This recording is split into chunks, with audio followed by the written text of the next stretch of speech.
नमस्कार, आप देख रहे हैं एशिया टाइम्स। उत्तर प्रदेश की राजधानी में आज इंडो और गल्फ के बीच में एक ऐसा टाई हुआ है कि जिसमें मेडिकल की एजुकेशन बल्कि इनकी नहीं, इनकी नॉलेज, इंफॉर्मेशन और एक्सपीरियंस किस तरह से ट्रांसफॉर्म किया है, इसी को लेकर 2 दिवसीय कार्यशाला का आयोजन किया गया।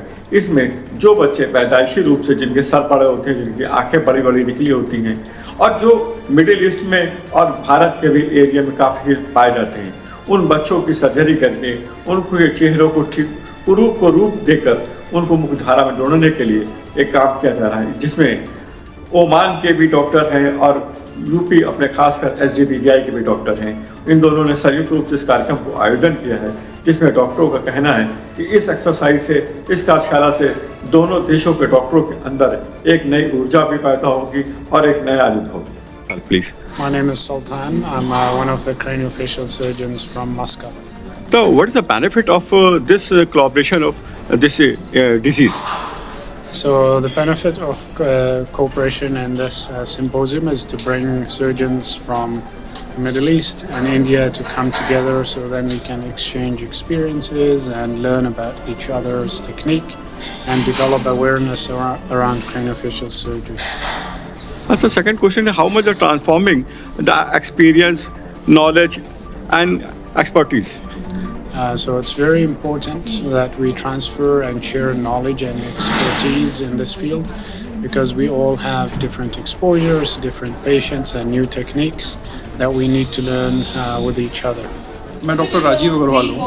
I am professor and head of department of plastic surgery eight SGPGI। तो सर आज यहाँ पे जो इंडो गल्फ जो कार्निवल हुआ है, इसमें क्या किस तरह से चीज़ें हुई हैं और किस तरह से इसको फोकस करते हैं आप लोग? देखिए, ये जो इंडो गल्फ कॉन्फ्रेंस किया है हमने, इसमें एक बहुत ही डिफ़िकल्ट प्रॉब्लम है जो कि क्रेनियोफेशियल डिफॉर्मिटीज़ हैं। इनको हम आसान टर्म्स में बोल सकते हैं ऐसी बीमारियां जो चेहरे और सिर में होती हैं और ये बहुत बार बाई बर्थ होती है। बाई बर्थ में क्या होता है कि कभी कभी जो सिर की हड्डियां होती हैं वो आपस में फ्यूज़ हो जाती हैं, चिपक जाती हैं, जिसकी वजह से सिर की ग्रोथ नहीं हो पाती है और उसके साथ साथ जो है सिर का साइज़ जो है पहले से ज़्यादा बड़ा हो जाता है, आँखें भी बाहर निकल आती हैं। तो ऐसे बच्चों में उनको बहुत बार कई प्रॉब्लम्स होती हैं, देखने में भी ख़राब लगता है और न्यूरो सर्जरी के पॉइंट ऑफ व्यू से भी काफ़ी प्रॉब्लम्स होती हैं। हाइड्रोकेफलस हो जाता है, CSF का प्रेशर बढ़ जाता है और अगर ऐसी प्रॉब्लम्स को ट्रीट ना करें तो इसके साथ साथ में हाथ पैर में कमज़ोरी भी हो सकती है। बहुत सारे ऐसे बच्चे हैं उनको सांस लेने में भी दिक्कत हो सकती है जिनको इस तरह की प्रॉब्लम्स होती हैं। तो ऐसे में क्रेनियोफेशियल सर्जरी एक ऐसी स्पेशलिटी है जिसमें कि हम लोग ऐसे बच्चों की हेल्प करते हैं और जो भी प्रॉब्लम्स हैं, जैसे कि सिर की प्रॉब्लम्स हैं और फेस की प्रॉब्लम्स हैं, जहाँ जहाँ पे हड्डी में कमी है उसको सर्जरी से ठीक करते हैं। बहुत बार हड्डी को बढ़ाते भी हैं, डिस्ट्रैक्शन करके हड्डी को बढ़ाते भी हैं। तो सर ये तो काफ़ी कॉस्टली मतलब सर्जरी होती होगी? ये सर्जरी बहुत कॉस्टली है, रिस्की भी है, कॉम्प्लिकेटेड है। इसको करने वाले लोग बहुत कम हैं क्योंकि इसकी ट्रेनिंग अभी इंडिया में उपलब्ध नहीं है। अच्छा। जो भी सर्जन्स कर रहे हैं सब बाहर से ट्रेंड हैं, मैं खुद भी बाहर से ट्रेंड हूँ, लेकिन मैं एक सरकारी संस्थान में हूँ, SGPGI में हूँ। SGPGI में जो भी इसकी रेट्स हैं वो सब्सिडाइज्ड रेट्स हैं, गवर्नमेंट के रेट्स हैं और फैसिलिटीज़ बहुत अच्छी हैं। तो वो एक ऐसी जगह है जहाँ पे कि एक रीज़नेबल अमाउंट में काम हो सकता है। अगर यही चीज़ अगर प्राइवेट में कराई जाए तो काफ़ी एक्सपेंसिव पड़ेगा। सर ऐसे अप्रॉक्सीमेट क्या आपके SGPGI में क्या चार्जेस आते होंगे?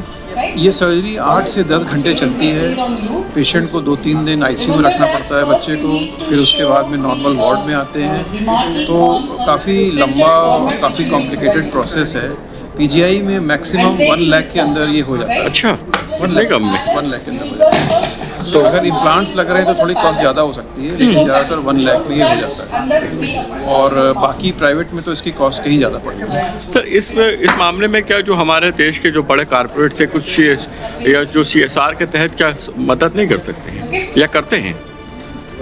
नहीं, जो सरकारी संस्थान है वो तो इस काम के लिए बने ही हुए हैं। नहीं नहीं, जो बड़े कारपोरेट से जो इस तरह के बच्चे हैं, जो गरीब मतलब अंतिम पायदान के लोग हैं, उनको मुख्य धारा में जोड़ने के लिए CSR जो होता है ना, कारपोरेट सोशल रिस्पॉन्सिबिलिटी तहत वो कॉर्पोरेट्स की जो मदद होगी वो कॉर्पोरेट हॉस्पिटल में होगी, तो उसके बारे में मैं अच्छा। आपको जानकारी नहीं दे पाऊंगा। नहीं नहीं, कोई बात नहीं। लेकिन हम यहाँ पे जो सरकारी संस्थान है वहाँ पे तो सारी सुविधाएं नहीं नहीं, जैसा सर आपके यहाँ जो बेसिकली HGPTI में SBI काफ़ी CSR का फंड देता रहता है, चीज़ें जैसे आपके यहाँ एम्बुलेंस है या जो भी व्हाट्सएवर चीज़ें हैं, तो इस तरह से मैंने पूछा जो इस तरह की संस्थाएं हैं ऑलरेडी, जो PSUs हैं, PSBs हैं, वो ऑलरेडी जो है इस तरह की बहुत मदद करते हैं। तो जी। उसमें जैसे ये होता है कि भाई हमारे पास 10 बच्चे देखिए, हैं। अभी हम वर्कशॉप करते हैं, कॉन्फ्रेंस करते हैं, जी जी। तो उससे काफ़ी इन्फॉर्मेशन होती है, सब जगह लोगों को मालूम पड़ता है, तो इसी से आगे भी संस्थाएं हेल्प करने के लिए आगे आ सकती हैं, या कोई बहुत ही रेयर डिजीज़ होती है तो उसको भी हेल्प करने के लिए संस्थाएं आगे आ सकती हैं। अच्छा सर, इसमें जो इंडो गल्फ का क्या मकसद है खासकर?